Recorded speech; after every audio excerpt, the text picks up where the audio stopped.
Hello दोस्तों, कैसे हैं आप सभी लोग। तो जैसा कि मैंने आप लोगों से कहा था कि आपको जल्द ही मैथ की क्लास प्रोवाइड की जाएगी, तो आज से हम मैथ की क्लास को शुरू करते हैं। ये मैथ की क्लास आपके टेट और यूपी ट्रिपल एससी पैट के एग्ज़ाम के पॉइंट ऑफ व्यू से काफ़ी इंपॉर्टेंट होने जा रही है। तो आप लोग जो ज्वाइन कर चुके हैं वो, और जो ज्वाइन नहीं करें वो भी ज्वाइन कर लीजिए। और पीडीएफ को प्राप्त करने के लिए आप हमारा टेलीग्राम चैनल ज्वाइन कर सकते हैं, जिसका लिंक मैंने डिस्क्रिप्शन में दे दिया है। तो जो बच्चे अभी नहीं जुड़ पाए हैं, जिनको अभी पता नहीं है, तो जो बच्चे जुड़ गए हैं वो लोग उन लोगों को शेयर कर सकते हैं, ठीक है। क्वेश्चन की सीरीज़ काफ़ी इंपॉर्टेंट है और हम जितना भी हो सकेगा शॉर्ट ट्रिक से बताने की कोशिश करेंगे, क्योंकि एग्ज़ाम में जो है हमें कम टाइम मिलता है, जिससे कि हमें क्या करना होता है। तो जितना हो सकेगा मैं छोटे से छोटा मेथड बताने की कोशिश करूँगा, क्योंकि एग्ज़ाम में आपको टाइम कम मिलता है। बेसिक मेथड से तो बहुत देर हो जाएगी, ठीक है। तो एक बार आप लोग लास्ट तक बने रहें। तो शुरू करते हैं पहले क्लास को।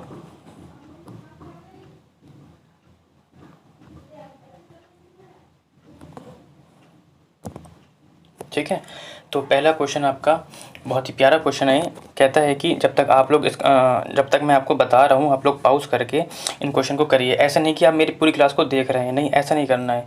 जैसे ही आपकी स्क्रीन पे क्वेश्चन आता है, आप वीडियो को पॉज कर दीजिए। अब पॉज करने के बाद उस क्वेश्चन को लगाने की कोशिश कीजिए कि आपने कितनी देर में क्वेश्चन किया है, किस मेथड से किया, कि आपका आंसर आ रहा है या नहीं आ रहा है। तो सबसे पहले तो आपको ये पता होना चाहिए कि आपका आंसर आ रहा है या नहीं आ रहा है। मेरी क्लासेस देखने से आपको कुछ बेनिफिट नहीं मिलेगा।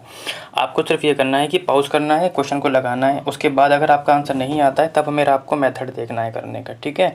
और हर क्वेश्चन का आप लोग आंसर ज़रूर देंगे कमेंट में, जिससे कि मुझे पता चल सके कि आपने क्वेश्चन कितने ठीक किए हैं। और क्लास के लास्ट में आप लोग ज़रूर बताएं कि आपने कितने क्वेश्चन ठीक किए हैं, ठीक है। तो पहला क्वेश्चन आपकी स्क्रीन पर कहता है कि एक गांव में कितने व्यक्ति हैं? 200 व्यक्ति हैं। उन 200 व्यक्तियों में से 111 साक्षर हैं। कितने साक्षर हैं? 111। यानी कि साक्षर का मतलब होता है जो पढ़े लिखे हैं। कह रहा है गांव के अशिक्षित लोगों का प्रतिशत ज्ञात कीजिए। क्या ज्ञात कीजिए? गांव के लोगों का, अशिक्षित जो लोग हैं उनको, ठीक है। अगर वो साक्षर पूछता तो हम डायरेक्ट निकाल सकते थे, लेकिन उन्होंने हमसे असाक्षर पूछा है, ठीक है। देखो, अभी मैं इसको लिख कर बता रहा हूँ, आप लोग पॉज कर दीजिए और क्वेश्चन लगाने की कोशिश कीजिए, ठीक है। देखो, 200 कुल टोटल व्यक्ति 200 हैं हमारे। 200 में से 111 साक्षर हैं, यानी कि पढ़े लिखे हैं। तो पढ़े लिखे कितने नहीं हैं, तो कैसे पता चलेगा? तो टोटल में से आप क्या करेंगे, निकाल देंगे, है ना। तो 0 में से तो बन जाएगा नहीं, ठीक है। ये छोटी छोटी चीज़ें हैं। आप लोग, अभी तो मैं लिख कर बता रहा हूँ, आपको एग्जाम पे लिखने की कोशिश ज़रूर बिल्कुल भी नहीं करना है। क्यों नहीं करना है? देखो, डायरेक्ट आपको कैसे करना है, 111 में 200 तक जाना है, तो 111 में 200 तक चली जाइए। कैसे जाना है अभी मैं आपको बताता हूँ। देखो, यहाँ पे आपके 9 बचेंगे, 8 बचेंगे, 1 बचेगा। अब इतना करने में आपका टाइम गया होगा ना, तो आपको करना क्या है फिर, सॉरी 89 बचेंगे आपके। लेकिन अब आपको इस तरीके से नहीं करना है। क्यों नहीं करना है मैं बताता हूँ आपको। इतना टाइम नहीं होगा एग्जाम में, हमें शॉर्ट मेथड अपनाना है।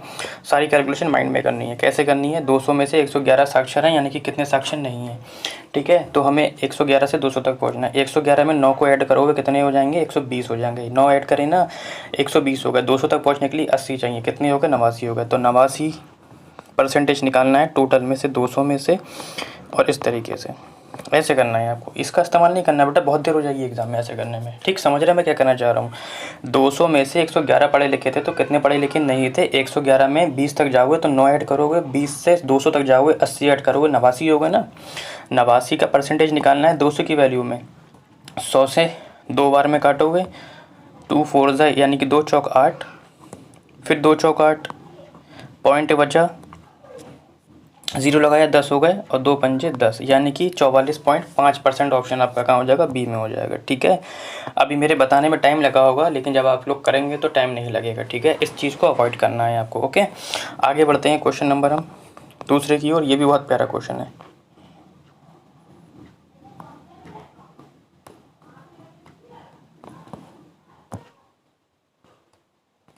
देखो, इस क्वेश्चन को करने में भी बच्चे बहुत ही लंबा मेथड अपनाते हैं, लेकिन आपको वो अवॉइड करना है। मैं बताता हूँ दोनों मेथड में से कौन सा करना है। किसी स्कूल में लड़के और लड़कियों की संख्या का अनुपात 3:2 है। यदि 200% लड़कों और 25% लड़कियों को छात्रवृत्ति प्राप्त होती है, तो कितने % छात्रों को छात्रवृत्ति प्राप्त नहीं होती है? तो अमूमन बच्चे जल्दी जल्दी क्या करते हैं कि इन 3 को 300 बना लिया, ऐसे ही तो करते हैं ना, 200 को 200 बना लिया, 2 को 200 बना लिया। क्यों कर लिया?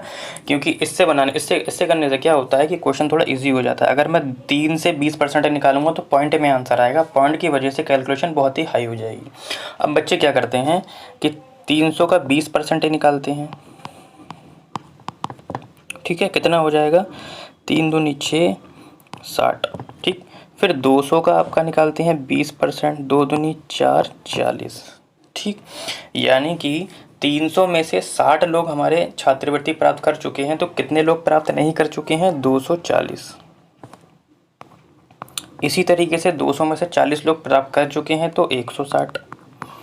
अब बच्चे क्या करते हैं, इन लोगों को ऐड करते हैं, ऐड करने के बाद इन दोनों को ऐड करते हैं, उसके बाद निकालते हैं। नहीं बेटा, बहुत लंबी मेथड हो जाएगा, आपको ऐसा नहीं करना है। आपको इस क्वेश्चन को इस तरीके से अवॉइड करना है, क्वेश्चन को अवॉइड नहीं, सॉरी, सॉल्यूशन को अवॉइड करना है। जैसे मैं बता रहा हूँ वैसा करना है। देखो क्या करना है, इतना काम तो वही करना है कि इसको आपको क्या करना है,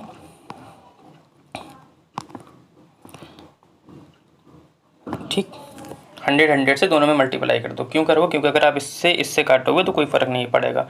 ओके, ऐसा करने से क्या होगा, कैलकुलेशन ईजी हो जाएगी। वो कह रहा है यदि 20% लड़कों को छात्रवृत्ति मिली है, तो यही तो पूछ रहा है कि हमें कितने परसेंट छात्रों को छात्रवृत्ति प्राप्त नहीं हुई है। तो डायरेक्ट हम यही चीज़ निकालेंगे। कैसे निकालेंगे? कह रहा है 20% लड़कों को छात्रवृत्ति नहीं मिली है, तो कितनों को, सॉरी, मिली है, तो कितनों को नहीं मिली है, 80% को नहीं मिली है। तो हम डायरेक्ट 80% निकालेंगे ना यहाँ से। क्यों 20% निकालेंगे, फिर घटाएंगे, फिर जोड़ेंगे, कितना लंबा हो जाएगा ना। तो 20% को मिली है, यानी कि 80% को नहीं मिली है। सेम प्रोसेस इधर करेंगे। 25% लड़कियों को मिली है, तो कितनों को नहीं मिली है, यही तो पूछ रहा है ना, कितने छात्रों को नहीं मिली है, तो 75% को नहीं मिली है, ठीक। अब निकाल लो 300 का 80% कितना होगा, तो भैया 3 8 24, 240 होगा।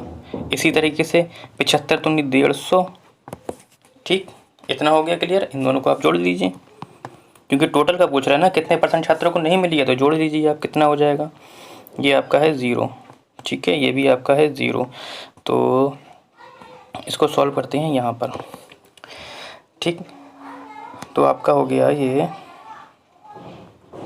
0, ठीक, 390। अब 390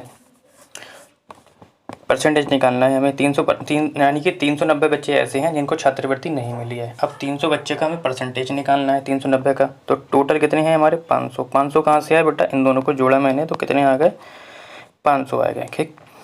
और परसेंटेज लगाने के लिए क्या करते हैं, मल्टीप्लाई करते हैं, ठीक। तो 2 0 से 2 0 खत्म हो गए, 5 8 40 हो, वो सॉरी 5 7 35 हो गए, 4 बचे, 0 को दे दिए, 40 हो गए, 5 8 40 हो गए। कितने परसेंट बेटा, 78%। कितने परसेंट, 78% बच्चे ऐसे हैं जिनको छात्रवृत्ति नहीं मिली है, ठीक है।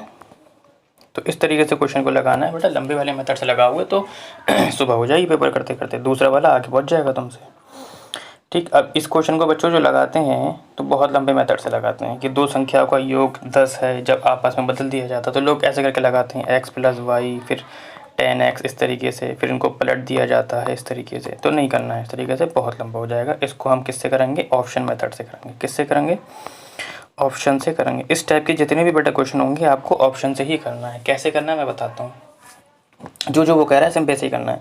कह रहा है 2 अंकों वाली संख्या, 2 अंकों वाली एक संख्या के अंकों का योग कितना है, 10 है। देख लो, 8 2 10 है, ठीक है, 7 3 10 है, 7 3 10 है, 8 2 10 है, ठीक है, बिल्कुल ठीक है। अभी तक कोई भी ऑप्शन नहीं कटा है आपका। फिर कहता है कि जब अंक आपस में बदल दिए जाते हैं तो संख्या 36 कम हो जाती है, ठीक। जैसे कि 82 है, इसको आपस में बदल लो तो कितना हो गया, 28 हो गया। कितना हो गया, 28, घटा दो, ठीक। घटाने से क्या होगा, 36 कम हो जाती है। अगर ये मिलता है तो ऑप्शन हो जाएगा, वरना तो बहुत लंबा ऑप्शन हो जाएगा, ठीक। 12 में से 8 को निकालोगे कितने बचेंगे, 4 बचेंगे। तो इससे ज़्यादा हम ऑप्शन सॉल्यूशन नहीं करेंगे। क्यों नहीं करेंगे, चलो एक बार कर लेते हैं, बाद में बताते हैं क्यों नहीं करेंगे। इधर बचेंगे आपके 7 में से 2 के 5, 54 आ रही है, 36 आना चाहिए, ये नहीं होगा, ठीक। इसी तरीके से इसको बदल दिया मैंने, तो 3 में से 7 जा नहीं सकते हैं, 13 में से 7 जाएंगे बेटा, कितने बचेंगे, 6 बचेंगे। इधर रह के 6 में से 3 गए 3, 36 मिल गया ना। तो यही हो जाएगा ऑप्शन आपका, आगे बढ़ने की ज़रूरत ही नहीं है। कैसा लगा मेथड आपको कमेंट सेक्शन में ज़रूर बताएं, और आपके क्वेश्चन कितने ठीक हुए ये भी ज़रूर बताएं आप लोग, ठीक है। आगे बढ़ते हैं।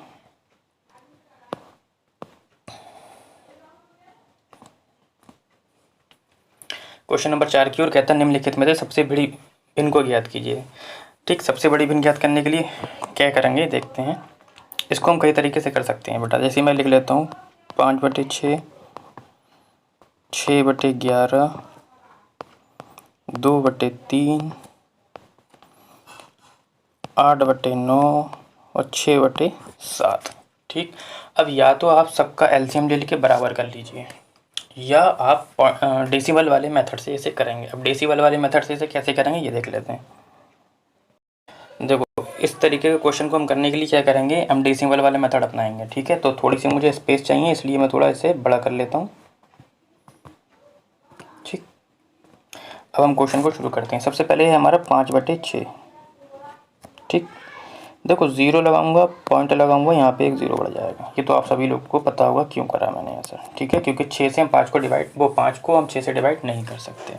ठीक, इसलिए अब हो जाएगा 6 8 48, 2 बचे, पॉइंट लगा पाया, 0 लगा लिया, 20 हो गए, 6 3 18। ठीक, इसी तरीके से हमें करना है 6/11 का। 0 लगाया, पॉइंट लगाया, 0 लगा लिया, 6 11 पंजे 55 और 11 चौक 44। ओके, इसी तरीके से 2/3 का कर लियो, 3 छंग 18, 3 छंग 18। इसी तरीके से 8/9 का कर लो। ठीक, तो 9 8 72, 8 बचे, पॉइंट लगाया, 0 लगाया, 9 8 72। ओके, इसी तरीके से आप 6/7 का निकाल लो, 0 लगाओ,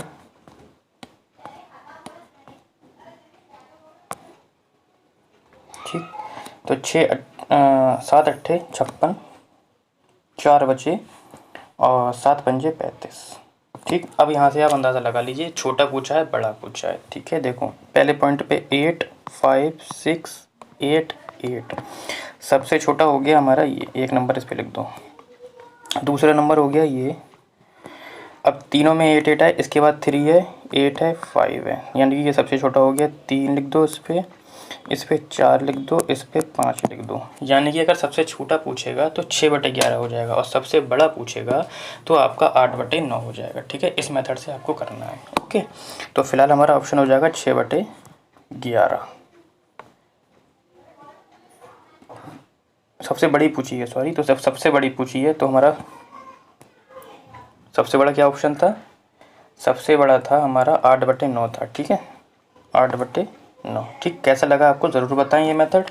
फिलहाल इसके अलावा एक और मेथड होता है जिसमें हम क्या करते हैं कि 6 11 3 और 7 का क्या करते हैं, एलसीएम लेते हैं। एलसीएम लेने के बाद मल्टीप्लाई करके काटते हैं, तो उसमें बहुत नंबर आप उस तरीके से भी कर सकते हैं। फिलहाल आज के सेशन का लास्ट क्वेश्चन लेते हैं, वरना क्वेश्चन की सीरीज़ काफ़ी लंबी हो जाए, टाइम ज़्यादा हो जाएगा, क्योंकि 13 मिनट हो चुके हैं। आप लोग लंबी वीडियो देखना चाहते नहीं हो, तो 5 क्वेश्चन लेना पड़ेंगे। जल्दी जल्दी मैं बता नहीं सकता, आपको समझ में नहीं आएगा। ठीक है, कहता है कि 5 क्रमागत संख्याओं का औसत 40 नहीं होगा बेटा, 400 होगा। कितना है, 400 है।